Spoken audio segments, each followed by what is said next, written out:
Hi everybody, so I'm John Tater. I teach Wood Tech 1 and Wood Tech 2 here at Torrey Pines. I also teach CAD and fabrication classes. I just want to go through a little bit of information about for Info Night for all the incoming freshmen, and actually for anybody that might want to get into the shop here and kind of do some hands-on woodworking or some CADing and CNC work. It all happens down here. So I'm going to switch the camera over and just show you a little bit of what we have here in the shop and what you could expect to be doing if you were to take this class. All right, well, first of all, this is the shop. Kind of a big scan of everything. It never gets like super clean because there's always kids working in here. And there's always projects in various stages.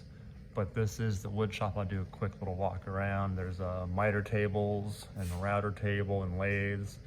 Back behind that door is a brand new metal shop being constructed right now. It's going to be one of the best in San Diego. We got a table saw set up over here, drill presses, band saws, sanders, more sanders. The CNC, which is I do a lot with my CAD class.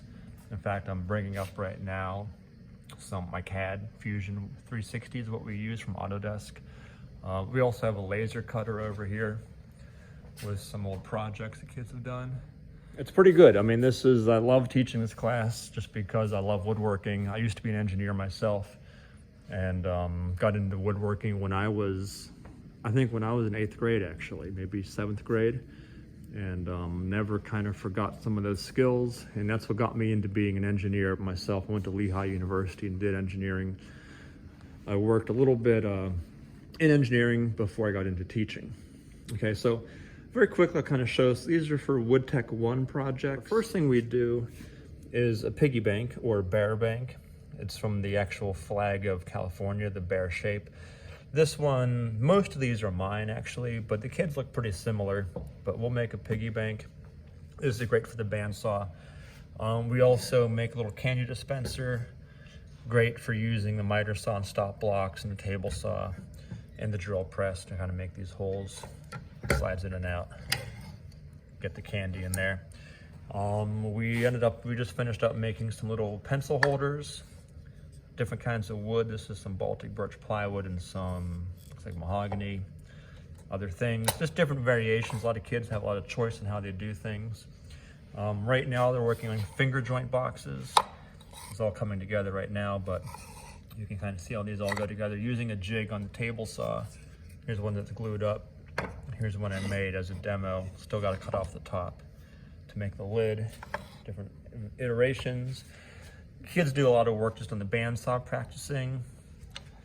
Some other stuff there. Random things. And this was actually a laser cut finger joint that somebody CAD'd and then they cut it on the laser. Some more random bandsaw stuff.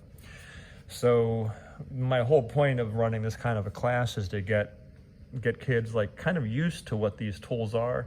Number one, how to use them safely, and how to do basic maintenance, and just kind of get a feel for using machinery. I don't think people are too young at this age, in high school at least, to be using band saws or table saws. I make sure that they use them correctly, use them safely, and kind of give them some fun projects that they can keep the rest of their life. As far as the CADing class, we focus mainly on using Fusion 360. And by the way, woodworking, Wood Tech 1 is like this kind of stuff is all for freshmen. I mean, freshmen can take it, anybody can take it, but a lot of freshmen take it. The CADing and fabrication class is for upperclassmen, meaning no freshman can take this just because you need to have other skills first. But we do a lot of work on the CNC router. We do a lot of work on the laser cutter. And you will be learning this, if you were to take this class like as a sophomore or junior or senior, you would be learning how to do all fusion. Let me open up something. We're doing, well, this one we're doing right now. It's a full-on training on how to actually like make a little candle holder and how to actually run the tool path. So if I maybe select something like this, you can see how it simulates it and how it goes ahead and cuts out these different parts. So this is a super powerful skill to learn how to do a tool pathing and using the CNC, because this is where it gets you into true engineering And it's not just engineering, it's an art to be able to cut these things out. In fact, I actually have it right here. This was our very first demo on how to actually CAD this, which is a pretty easy CAD. The kids can do this, no question now.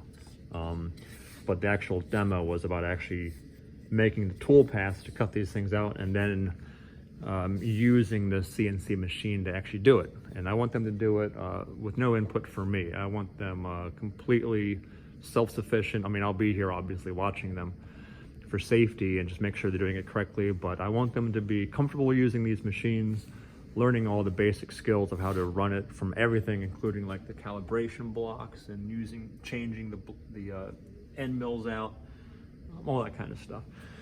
So generally, we are an engineering/art class. I work closely with Mr. Neubauer, who teaches auto shop. He also teaches advanced engineering. He actually also teaches a video film class too. But we mix in with some of the intro to engineering classes, the advanced engineering classes. We're going to be having behind this whole wall over here, it'll be a whole new metal shop. So these are looking for the kids who want to get into engineering, or just want to learn how the basics of woodworking.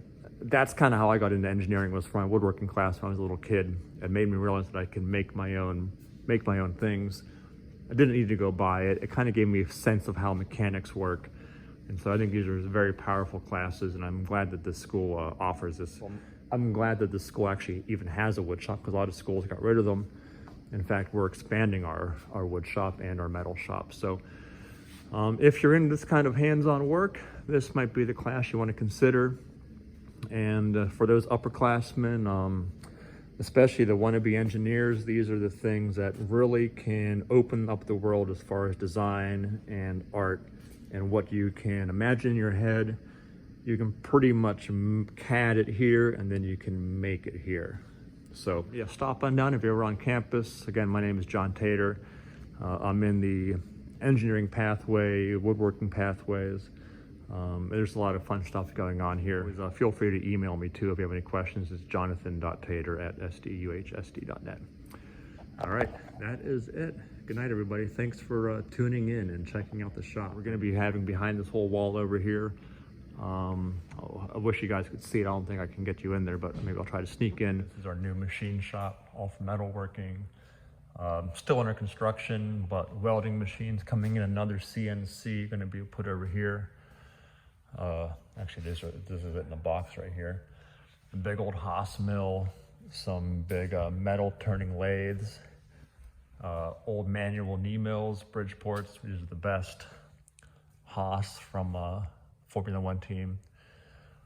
This is gonna be a new CADing lab over in that corner. I really can't wait for this shop to open up, because this is gonna be almost anything you can imagine you can make. This will be a plasma cutter, horizontal band saws, drill presses, sandblaster, sheet metal brake, more desks. So this is another fun little thing. This will be more for upperclassmen or for engineering, but this is pretty rare to find in a high school. So I just wanted to show you that really quickly too.